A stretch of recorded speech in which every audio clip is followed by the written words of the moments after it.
Xander has made some very strange mid-orgasm sounds. It's the best orgasm. That's how you know. Once it's I've made some really weird once noises. It gets into like 9 or 10 territory, like who knows All bets are off. Who knows what's coming out.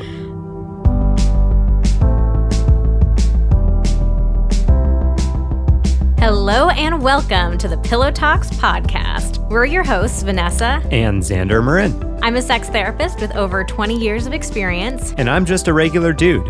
We share the ups and downs in our relationship while giving you step-by-step techniques for improving yours.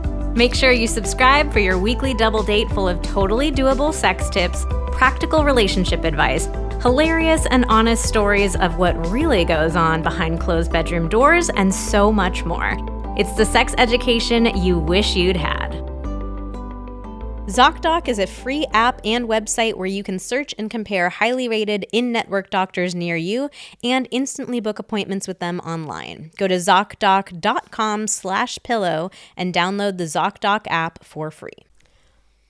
We are back today with part 3 of our Is This Normal series. So these are all questions that you might be a little bit afraid to Google. You're curious about it. You want to know, obviously, like, is this normal? But you're kind of worried that maybe it's not normal. Maybe something's wrong with you. And you don't really want to know. Well, I mean, you do want to know enough. You do, but you don't. Enough to put it in our Instagram question box when we did research for this episode. So if you've never heard this series before, we also did episode 105 and episode 91.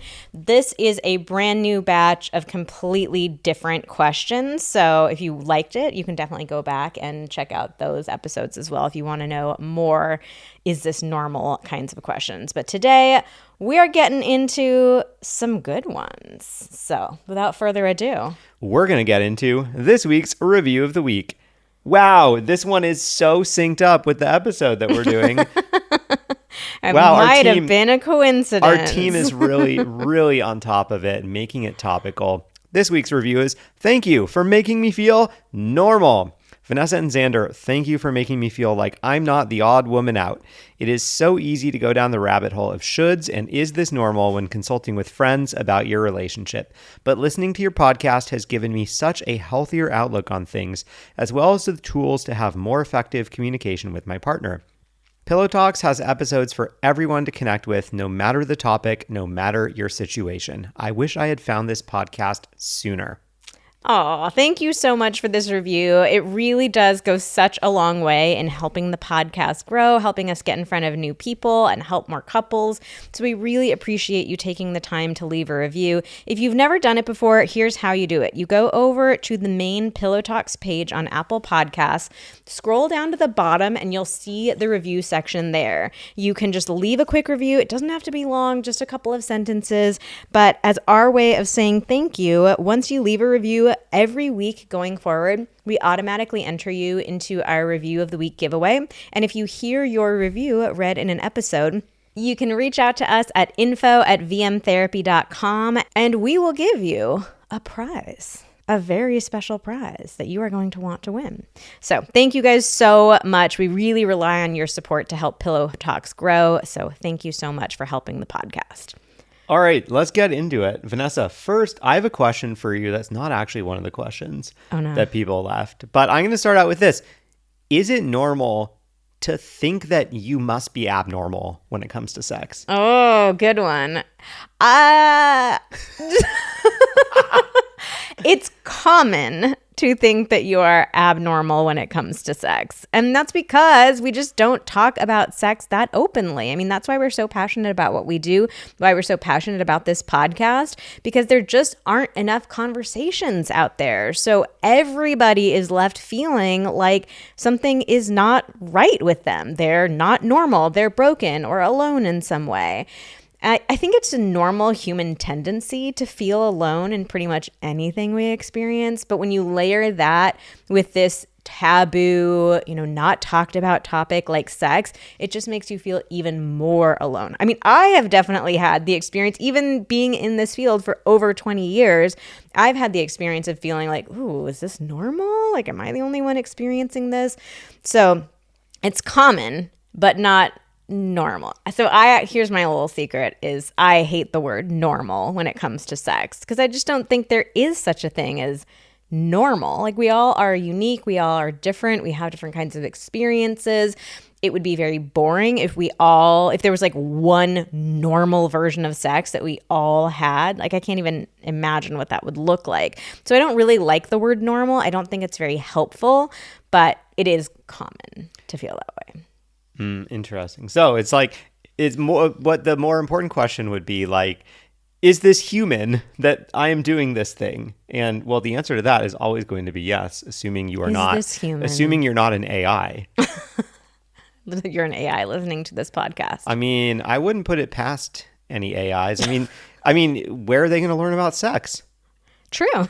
Maybe we're teaching the AI about sex. That would be great. Okay, I'm actually going to ask you the first official question because I've actually never seen this question pop up in our question box before, but I thought it was a great one, and I want to get your male perspective about this. Is it normal that my husband isn't instantly turned on when he sees me naked? Instantly? Yeah. I would say that is quite normal. I mean, the reality is in a long-term relationship, you see your partner naked a lot. Like it becomes pretty normal to see your partner naked, right? So there's some degree where you are just like getting used to the fact that being naked around each other is kind of a commonplace occurrence. And in a way, it would be kind of inconvenient if you were immediately turned on every single moment you saw your partner naked. I mean, you guys would have to like sneak around each other when you were changing and stuff. If it's like, oh, I got to get out of the house to go to work quickly, or like, oh, I need to like change before, we go meet up with our friends or something. I can't let my partner see me naked because it's going to throw everything off. Okay, so you're focusing on something slightly different than I am. You're focusing on the instant part. But I think what she's really asking about is like, has seeing me naked just become so normal and common that it's now boring to my husband? No, I would not go like all the way in that direction. Because I'll say I've felt that before sometimes too. Like I've been naked in front of you and you don't notice at all. To be fair, like we are naked around each other a lot. But there definitely have been times where I'm like, oh, he like didn't even notice that I'm just over here fully naked. I mean, I think that when it comes to being naked in a long-term relationship, there's maybe there's multiple types of nakedness, of nudity. Oh. Like maybe there's sort of functional nudity, like, oh, I'm taking my clothes off because I'm putting some other clothes on or whatever. Functional nudity. versus, giving your partner a little show. Maybe a show is too far, but kind of, putting some effort into like, ooh, hey, like check me out or look at this or something like this. I think that it has more to do with your intention, perhaps. When are we wanting? Because I think this is kind of a funny game that a lot of us women play. There are some times where we get naked and you get turned on and we're like, oh, leave me alone. I'm just trying to get into the shower. So there are some times where it's like, it can feel annoying to us, or we're like actively trying to tell you like, don't look at me in that way. And then there are other times where you don't notice and we're like, why don't you notice me? Or like you're testing, like, oh, let me take my clothes off and, not really be putting any effort into showing my partner that I'm naked. Let's just see what he does. Mm-hmm. And then, there's like a confirmation bias there where you're like not really putting any effort into, hey, check this out. And then like he doesn't really notice. And then it's like, oh, he must not care about me. So I think it has to do with more like the energy that we put into our own nakedness, into our own nudity. I really like functional nudity. Yeah, it's like cracking me up. Like I mean, are you just naked because you need to be naked in order to change clothes or get in the shower? Or are you naked because you want your partner to see you naked and you're kind of putting out like, hey, check out my nudity? Well, I think we all want to be noticed, but I think this is one of the tricky things about being human, and it comes up around love too. Like sometimes we can just be so specific about how we want to be loved. And there's this like, no, not like that. No, not like that either. No, not like that either. And it's just this kind of we're playing this game of Goldilocks and the bear, you know, like that's too hard, that's too soft. I'm looking for the just right type of thing. And I think that really comes up so much with sexual attention and desire. And I think particularly in male-female relationships, like on the woman's part. And I can speak to this from personal experience too. Like there definitely have been times that I've experienced that as well. So I think part of it is us being clear on when it is that we're wanting attention, and maybe like trying to catch our partner's attention a bit more, like, you know, being a little playful with it. Maybe you're like taking your clothes off, and, you know, sometimes I'll throw a piece of clothing at you. Yeah. It's like, I'm trying to get your attention over here, buddy. Maybe it's feeling into, for yourself, like what are the times when you don't want that attention on you, or you're just trying to be functionally nude. But I also think, you know, as partners, I do think it's important for us to make an effort to see our partner and to call them out and give them validation. But this is also a really great conversation for partners to have too, of like, you know, when does it feel good for you, for me to like call you out, catcall you, like give you compliments? When doesn't it feel good? Mm-hmm. And I mean, hey, in this specific example that this person wrote in about, who knows? There could be other factors at play. Like, for example, you know, if I'm just putting myself in the husband's shoes, there could have been a number of circumstances where perhaps he did notice her naked and it was an annoyance. We're like, oh, she's trying to get in the shower, she's trying to do something. And then he, you know, was made to feel bad about that. And so then he goes, oh, okay, well, it's not really safe to like call this out, to like show her that I like it or that I'm turned on, because, you know, a couple times, you know, maybe I felt bad about it. So that's why it's so important to talk about it, because this could be a super just misunderstanding where, you know, they talk about it and he's like, oh yeah, no, like I notice you all the time, but I thought that like I was annoying you, so I stopped calling it out. All right, well, let me ask you the crucial question. After 16 years and seeing me naked tens of thousands of times, is my naked body still exciting to you? Like a bottle of fine wine, it just keeps getting better with age. I fucking love it. Okay, thank you. You're welcome. Hey, what about me? You are also like a bottle of fine wine. I'm still excited seeing your naked body too. Thank you. That fine wine that I don't drink. Yeah. I was like, I don't know. What's like another? A fine cheese. I was about to say that too. And I was like, I don't want to be an aging cheese. That's not good. We need examples of other things that age really well. What is not alcoholic that ages and is a positive thing and like doesn't smell like cheese? Help us, please. Before we go any further, we want to tell you a little bit more about our podcast sponsors, because we appreciate that they let us bring Pillow Talks to you absolutely free of charge. When ZocDoc originally approached us to be a podcast sponsor, neither Xander nor I had ever used it before, so we turned to our team and we asked if anybody had any experience with it. And we immediately heard back from multiple team members who said that they had used it regularly and absolutely loved it. And I don't want to share any personal details, but you know, people shared that they had been in really tricky health circumstances, like things that were high anxiety, causing them a lot of stress, where they really needed help. And they felt like ZocDoc was such a great resource and helped them find medical care quickly, easily, and most importantly, like good, high quality care. If you've never heard of ZocDoc before, it's a free app and website where you can search and compare highly rated in-network doctors near you and instantly book appointments with them online. All of these doctors have verified reviews from actual real patients. You can filter specifically for ones that take your insurance, are located near you, and treat basically any condition you're searching for. The typical wait time to see a doctor booked on ZocDoc is between just 24 to 72 hours, and you can often get a same-day appointment too. Our team loves ZocDoc, and next time we need it, we will be using it too. Go to ZocDoc.com/pillow and download ZocDoc for free. Then find and book a top-rated doctor today. That's ZocDoc.com/pillow. ZocDoc.com/pillow. Okay, Let's continue, Vanessa. All right. I recently found out that you're supposed to feel turned on during sex. Just to be clear, this is someone else, not me.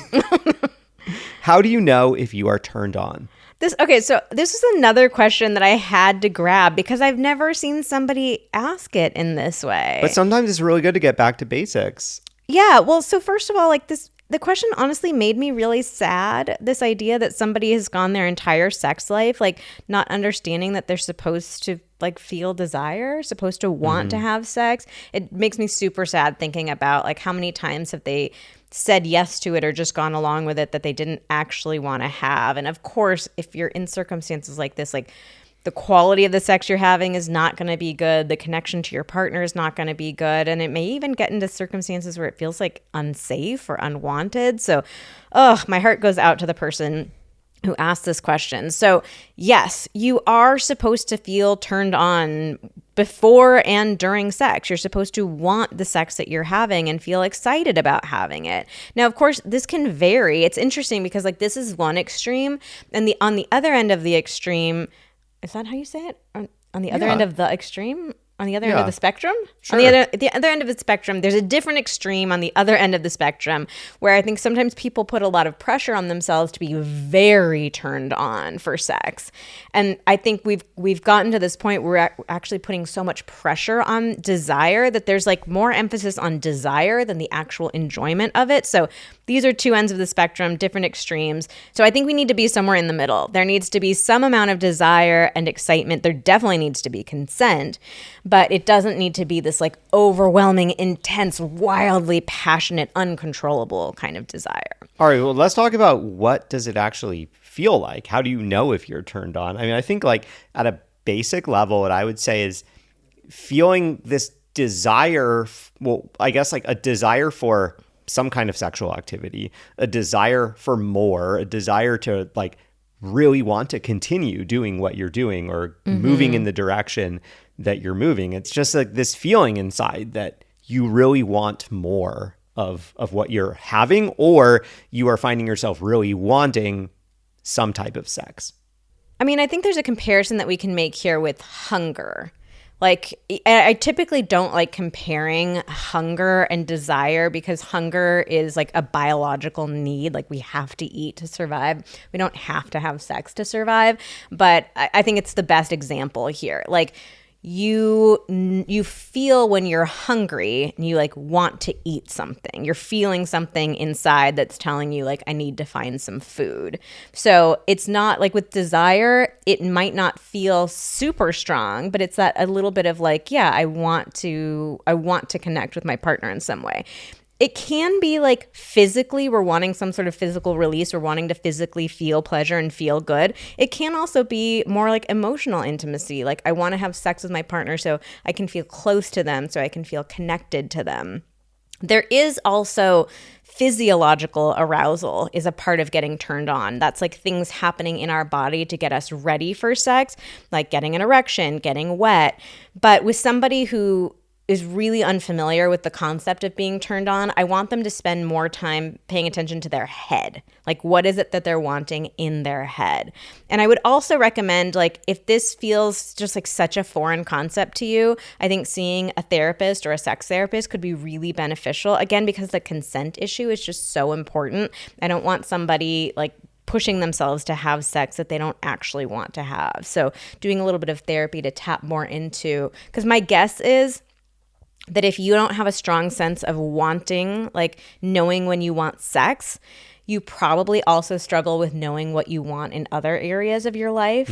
Maybe you're going along and being a people pleaser or going along with what others want in other areas as well. So that's something. And then finally, I also want to mention asexuality. There are plenty of people, about 1% of the population is asexual, where you don't have a desire to have sex and you choose not to have a sex life. That's completely normal. It's common. It's okay to make that choice. There's nothing wrong with you. So if you're somebody who's like, I have never understood the appeal, I don't get it, I don't feel desire, well, what are you talking about? This whole hunger comparison, like asexuality might be something for you to take a look at. It's a totally valid sexual orientation, and unfortunately most people don't really know about it. So I would do a little research for yourself. Okay, Xander, I'm going to ask you this next one because it's another one about the male perspective. Is it normal that my husband doesn't want anal? I thought most men do. Yeah, I'm going to say this is totally normal. I don't know where this idea comes that like all men want anal, or that like most men want anal, or they're supposed to want anal. Like, yeah, I guess I can kind of rewind the tape for me back to, being younger, and like, yeah, definitely had, certain male friends that were like really interested in wanting to try anal or talking about that. For me, I guess, yeah, personally, it was like anal was not something where I was like finding myself thinking about that all the time or really wanting it all the time. That doesn't mean like I never experimented with it, but I think there's plenty of men out there. Now, I think the problem is that, when we talk about the fact that, oh, all men secretly want anal, or, we see anal portrayed a lot in porn, it gives men this idea that this is something that they're supposed to want. And it gives women this idea that it's something that straight men are secretly wanting. And, so then it's easier for men to kind of like say that they want that so that they seem normal. But I think it is totally normal to want whatever it is that you want. And there's nothing wrong with your guy if he is not like, desperately wanting anal all the time. I will say, though, anal is still very taboo, and a lot of people feel very uncomfortable with it, like they're not supposed to want it. So there's kind of like two sides of the coin. There's some weird pressure that we have where we think like, oh, all men are supposed to want it, but also a lot of people feel very uncomfortable acknowledging that they do want it. Yes. So there is the possibility that the husband maybe is a little bit curious or would be open to try it, but feels this embarrassment about like, oh my God, I can't tell my wife that I want that, or she might think I'm a pervert if I say something like that. Yeah, there's a huge difference between like really wanting something and like talking about it all the time, and then like being open to trying something. Yeah, like, absolutely. You can be totally open to trying something, and that's like just as good and valid as someone that's like secretly really wanting something. Also, like, it sounds like the person who asked this question, they are curious about anal. Yeah, like why isn't he demanding it? Like, if you're curious about it, you can absolutely ask about it. Like, he might be open to trying it if you want it, or he might be thinking, oh, because I think this one could be flipped around. Like, men could be thinking, oh, most women don't want anal because it's so taboo, or because they're worried it's going to be painful or whatever. If this is a male-female relationship, we don't really know. But yeah. So if you want to try anal or you're curious about it, like, definitely share that with your husband and see if it's something that he's open to. But don't put the pressure on him that like he's supposed to have to want it. All right, Vanessa, is it normal to have never masturbated? So we got this question from a woman, and it is very common to never have masturbated. Men and women growing up, like, we get very different messages about masturbation. With boys, there's kind of this like, oh, boys will be boys, teenagers are so horny kind of thing. Like, everybody pretty much acknowledges that teenage boys masturbate. There's like movies and TV shows like making a ton of jokes about it. It's just a thing. Whereas with female masturbation, we're given a very different message that it's like, it's naughty, it's bad, it's wrong, it's, she's too sexual, she's slutty. So as women, like, we grow up really feeling like this is something that we're not supposed to do. And because of all those messages, a huge number of us never end up touching our own bodies. So it's the masturbation, but it's also, we get all this bullshit socialization about our genitals too. Like, they're icky, they're weird looking, they're smelly, they taste bad, they're gross. So a lot of us like feel uncomfortable and ashamed of our bodies. And it's like, oh, what? Like, why would I want to touch that? It's so gross. I don't want to touch that. So it's just this real horrible, socialization that we all get taught. And so again, like, it's very, very common to never have masturbated.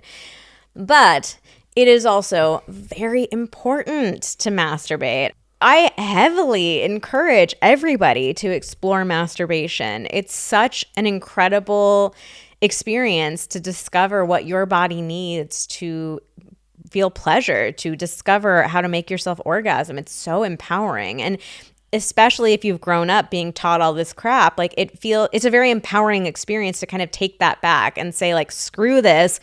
I'm going to feel comfortable with my body. I'm going to feel confident with my body. I'm going to figure out what I need. And then to be able to take that information and share that with a partner, like, this is what my body likes. This is what I respond to. This is how I want you to touch me. Like, it's a really, really important process. So it's never too late. Don't get down on yourself if you haven't masturbated. It makes a lot of sense. There are so many other women in your position. And at the same time, like, get going. It's not too late to start. Your body deserves to be explored. Just finished A Court of Thorns and Roses and craving another fantasy world to devour? Dipsea has got you. Dive into spicy enemies to lovers' tales or embark on an epic romance between immortal fae and sworn foes. They've got fantasy romance stories perfect for your morning walk, late night, or long bath. Dipsea is an app full of hundreds of short, spicy audio stories. They bring scenarios to life with immersive soundscapes and realistic characters. New content is released every week, so in between listening to your favorite stories again and again, you can always find something new to explore. Dipsea offers a modern approach to romance through high-quality and captivating audio fiction. For listeners of the show, Dipsea is offering an extended 30-day free trial when you go to dipseastories.com/pillow. That's 30 days of full access for free when you go to dipseastories.com/pillow. dipseastories.com/pillow. Okay, now, Vanessa, is it normal to feel like you can't make any position other than missionary work? Yes, it is very common to struggle with intercourse. A lot of couples cannot get the mechanics of it right. And I think this is a very shameful hidden secret for so many couples. Back when I was seeing people, one-on-one or working with couples, I can't tell you how many couples I saw who were like, we're so embarrassed, but we just cannot figure this out. I even had couples who couldn't make any sort of penetration work. They just couldn't figure out the mechanics, the logistics. I had worked with couples who didn't understand that penetration was supposed to occur. They were male female couple, the man was just sliding his penis along her labia rather than realizing that it needed to go inside of her vagina. Yeah, and often a lot of those cases where people were not able to make any type of intercourse work was just the misunderstanding that it is very helpful for the receiving partner to guide the penis in. Yeah, I mean, this was one of the misconceptions that I had about sex as a kid. I remember thinking is there just some sort of magnet in there? It just sucks it right in. What kind of magnet makes that sound? Well, I know. I don't know. Magnet doesn't make any sound really, but I wanted to give it a sound effect. A little slurp. I really thought that it just got sucked up in there and just knew where to go. And that actually was the one sex question that I ever got up the nerve to ask my parents. Does it just go in there or do you have to help it out? And my mom was like, it just goes in there. Wow, she did you dirty. She did me real dirty. I did not realize that, it's not just this, two magnets drawn to each other or slurping, sucking something in kind of thing. There's some assistance that's needed. So it can be surprisingly difficult to find the vaginal opening. We're talking about our genitals, which are further down on our body. They're, just can be difficult kind of fumbling around. You're in the dark. Your bodies are, it's difficult to line things up is what I'm saying. And especially if you're not using any sort of hands, it can just, so it can be difficult to find the vaginal opening. It can be difficult to make that initial penetration happen. There might not be enough wetness, enough lubrication. It might feel like it's taking a while to kind of work it in.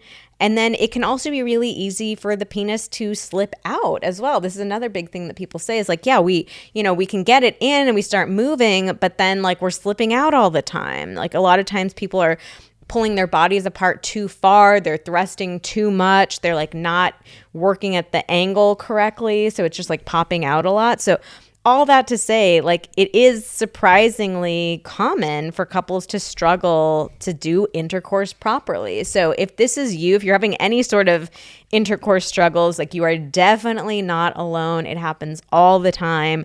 It's just a perfect example of how we all feel like we're just magically supposed to be great at sex. But like, where did we ever learn all this stuff? And it actually is surprisingly complicated to do this. Like, it really is. And especially if you're branching out beyond missionary, like when you're moving the angles of your bodies, it makes it more difficult to maintain that penetration where, you know, might be popping out again, or it might be really difficult to like even get penetration going. Sometimes there are positions where, like, you know, maybe your legs, like the receiver's legs are a lot closer together. And so it feels hard to like work your way in there, or maybe it causes some pain or discomfort in certain positions. Like, there's so many different things that can come up.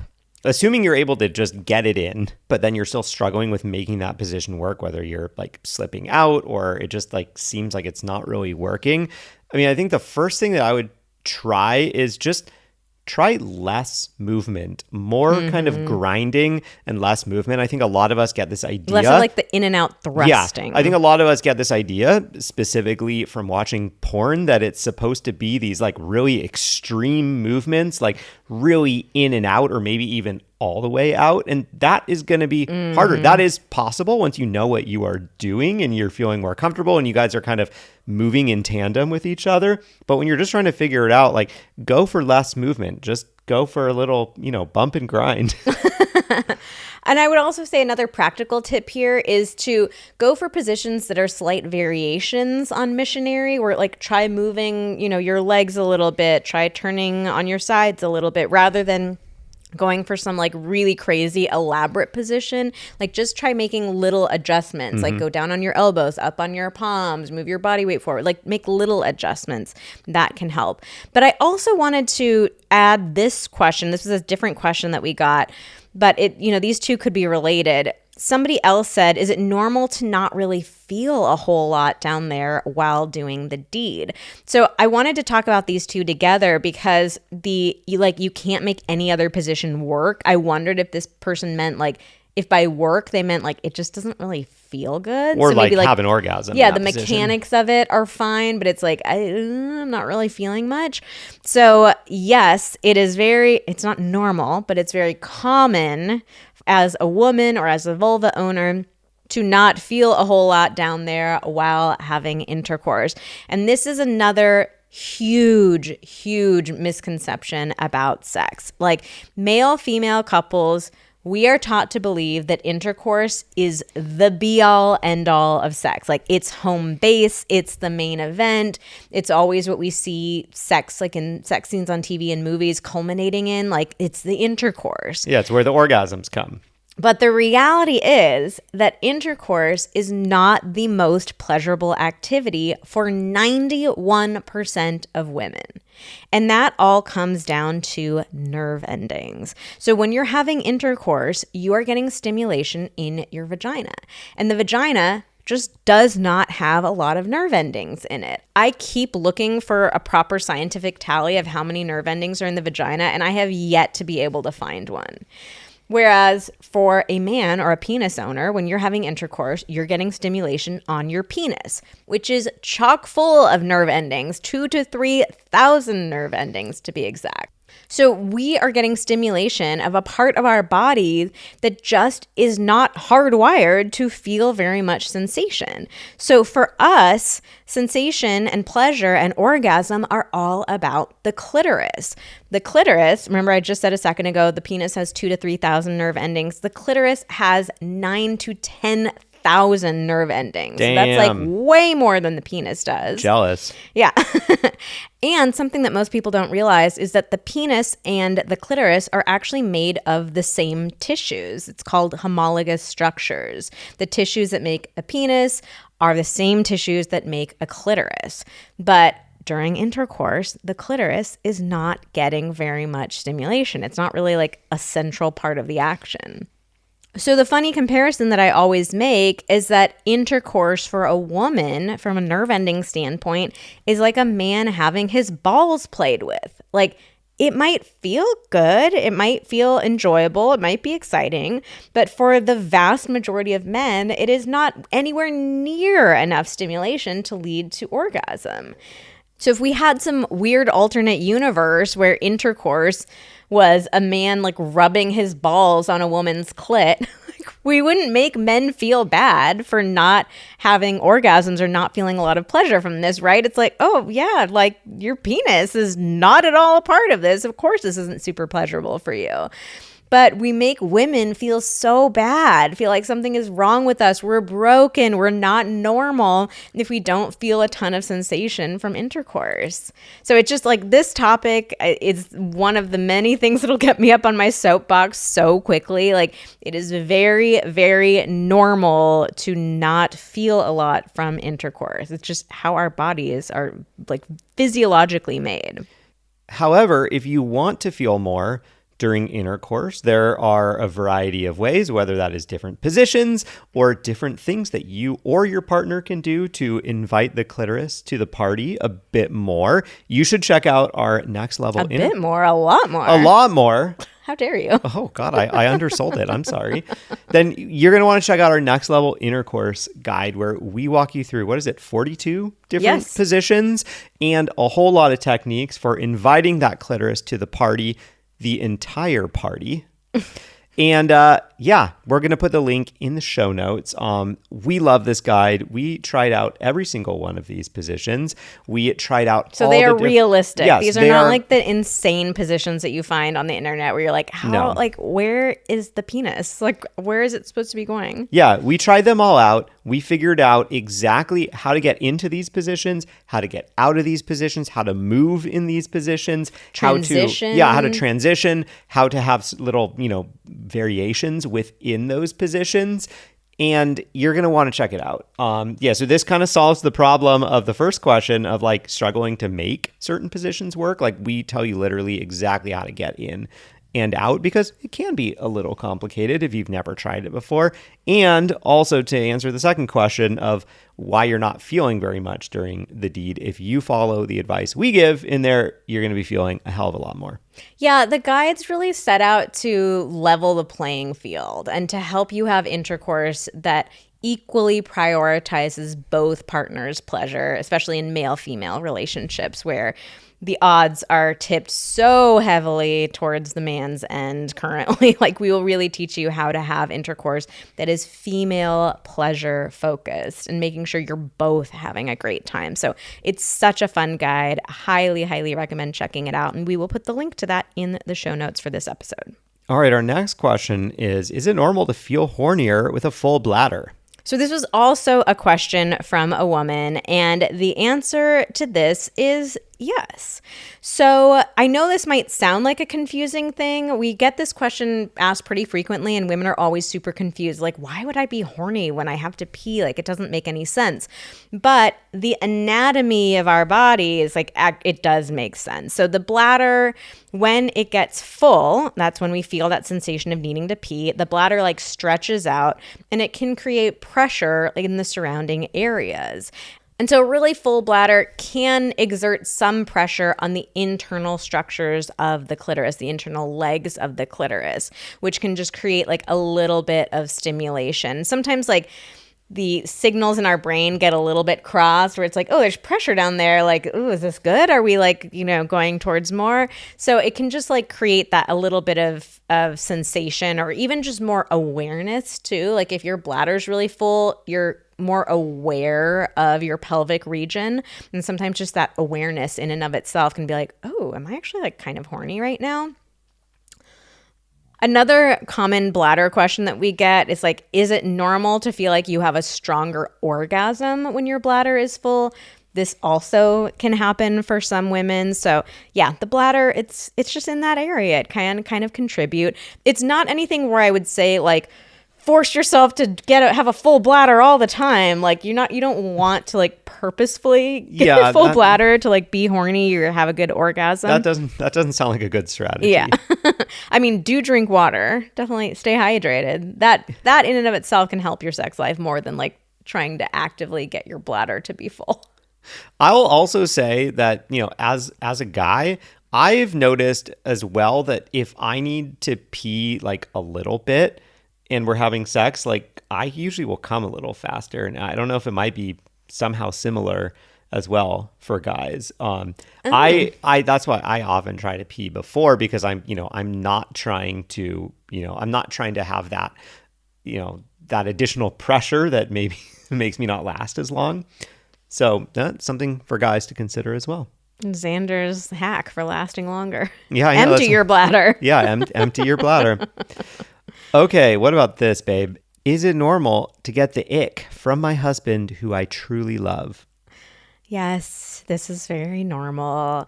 If you haven't heard of the phrase the ick, it basically means like getting quickly turned off by something super specific that your partner does. A lot of times people use the ick like more in dating, like, oh, we were on a date and this person did this one thing and it gave me the ick. Like it just all of a sudden I just like no. couldn't look at them the same way, or like I had kind of been feeling it and then all of a sudden they did one thing and like I just can't feel it anymore. Yeah. So yes, it is very normal to get the ick from your partner. Like, let's be real. When you're living with somebody, like we all do icky things. We all do like weird things. And when you're living with somebody, like you just see all of those weird little behaviors and, things that they do. So it's just, it's very normal to get turned off by them. I think that people have been talking so much more about the ick these days that it's actually making us put more pressure on it in a weird way. Like people are like, oh my God, I got the ick. That's such a bad thing. But it's like, no, we've been getting the ick since the dawn of time. We will always be getting the ick. Like it's not that big of a deal.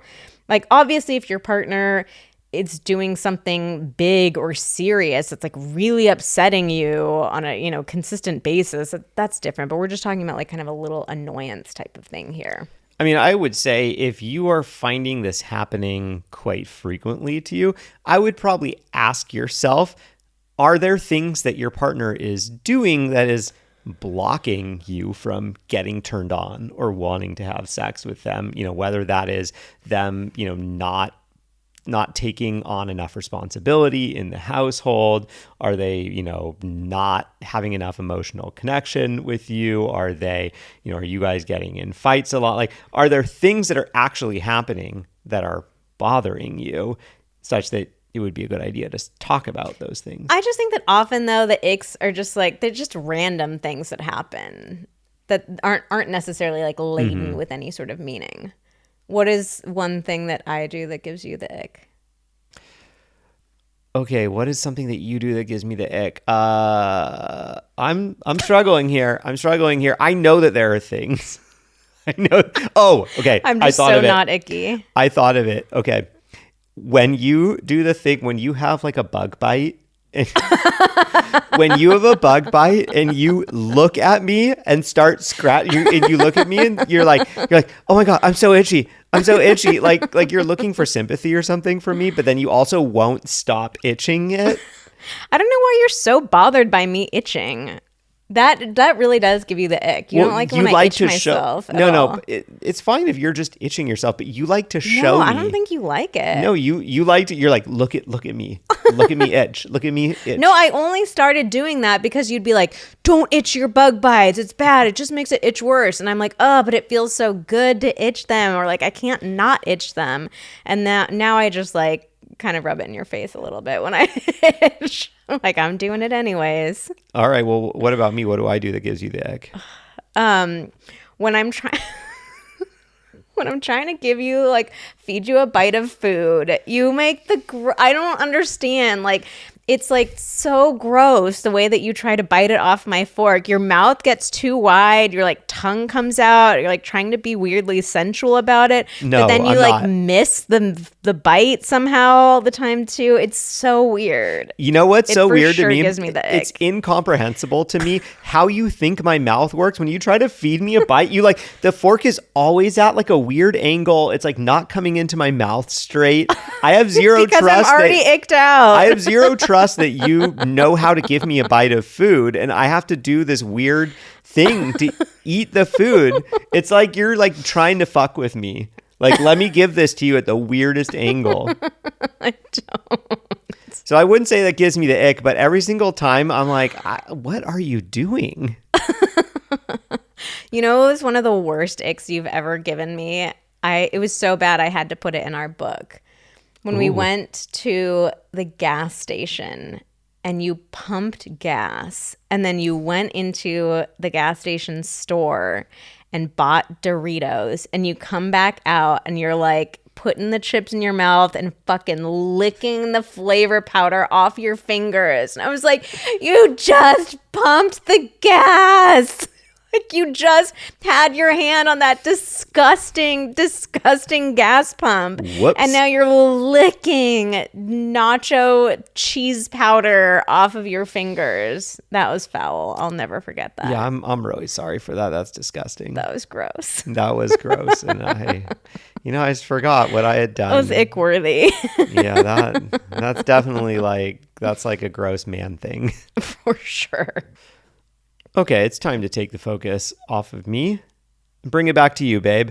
Is it normal to cry after orgasm or feel emotional after sex?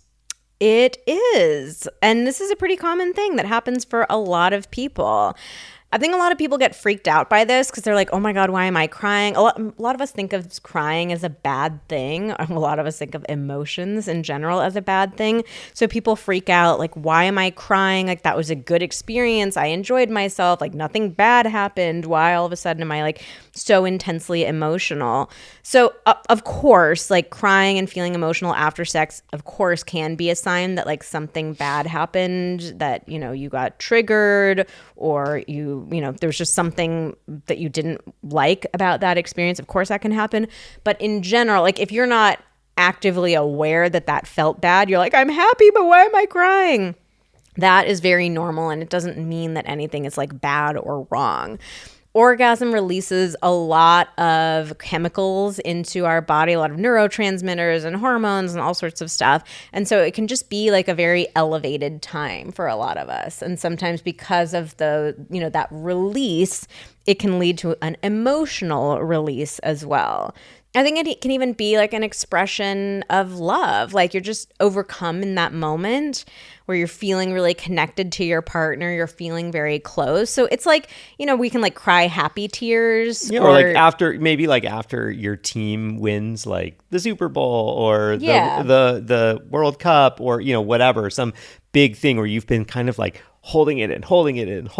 You want it. You hope it's going to happen. And then it finally happens. Yeah. And I think orgasm can kind of be the same way. Yeah. Or like even getting like the giggles too. That can happen as well. Mm-hmm. So yeah, as long as you feel good about the sex that you had, it felt pleasurable, it felt safe, it was connecting. Like there's nothing bad or worrisome about crying after orgasm or feeling emotional in general after sex. So the only thing to do is like just let yourself feel that. Make sure you tell your partner like, I'm good. I'm just like having a release, so they know that things are good too. But yeah, it's totally normal, not anything to worry about. All right, now the last one, Vanessa. Is it normal to not moan during sex? So it's common to not moan. I will say this is something that I don't necessarily recommend though. So I don't want to say like it's not normal. We're not here to shame. This is a shame-free zone. Everybody gets to decide what they want for their own sex life. But I do encourage people to experiment with moaning. I think there's a couple of different things that come up. A lot of people don't moan because they feel ashamed or embarrassed or worried about the kinds of noises that they'll make, especially around orgasm. A lot of us have this fear of like, oh, am I going to lose control and like make some weird noise? Am I going to be too much? Yeah. And so a lot of us hold ourselves back for that reason. I think we need to normalize making sounds during sex and also make the space for there being some weird sounds during sex. Like, Xander has made some very strange mid-orgasm sounds. It's the best orgasm. That's how you know. Once it's I've made some really weird once noises. It gets into like 9 or 10 territory, like who knows? All bets are off. Who knows what's coming out? And so, yeah, I mean, I think that that's like we give each other the space to make those kinds of noises. Like we sometimes will giggle with each other about them afterwards, but it's never a like making fun of or like, oh my God, that was so weird that you made that noise, or like there's no shaming around it. So it's like I think we need to normalize and make space for sometimes there are some funny sounds during sex. But I also encourage moaning because moaning can be a very empowering thing to do. Let's clarify. I think moaning in a authentic, yes. natural way, not in a performative way. Like, oh, we're having sex. I am supposed to moan, so let me fake moan. It's like letting, I think moaning is an extension of what you are feeling. So if you are feeling something that is nice, kind of like when you eat something really tasty, something you're like, Yes, the moan is the same thing. I think it's utilizing more of our senses during sex. So it's like, if you're quiet, then it's like, okay, all I'm doing is feeling. But it's like, utilize your ears, utilize your sight, utilize your voice. Like if you are feeling something good, then like, let your voice, embody whatever it is that you're feeling. And, when you are mixing up all those senses, often, all the senses become heightened. And moaning in and of itself can actually create more pleasure too. Like it can feel really good. It can like contribute to the experience. There's also some really interesting research that I need to look into a little bit more, but like talking about ways that like vibrating our vocal cords, like through humming, through moaning, can actually really be relaxing to our nervous system. So it can even benefit you, allow you to be more present, more relaxed, more like fully there in the moment. So it can contribute in that way as well. But yeah, I think moaning is a way to like get over the shame and embarrassment around sex, to take like ownership over your experience. I think that it's a very powerful experience to have. So again, we're not saying perform with it, like make all these fake moans to like make your partner happy or anything like that, but like allow yourself to make some noise during sex. So if you feel something, say something with a moan. Sure. Yes, there we go.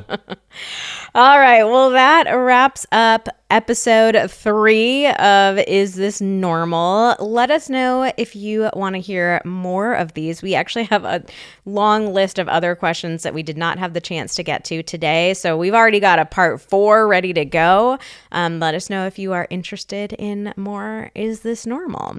And we will put a link to that one guide that we mentioned, Next Level Intercourse, if you want to learn how to have more pleasurable intercourse, how to make sure it's a balanced, enjoyable experience for both people, and how to have more fun and get creative with 42 different realistic and genuinely exciting positions. All right, well, that's it for today's episode of Pillow Talks. Thank you so much for listening. Join us again next week when we talk about threesomes.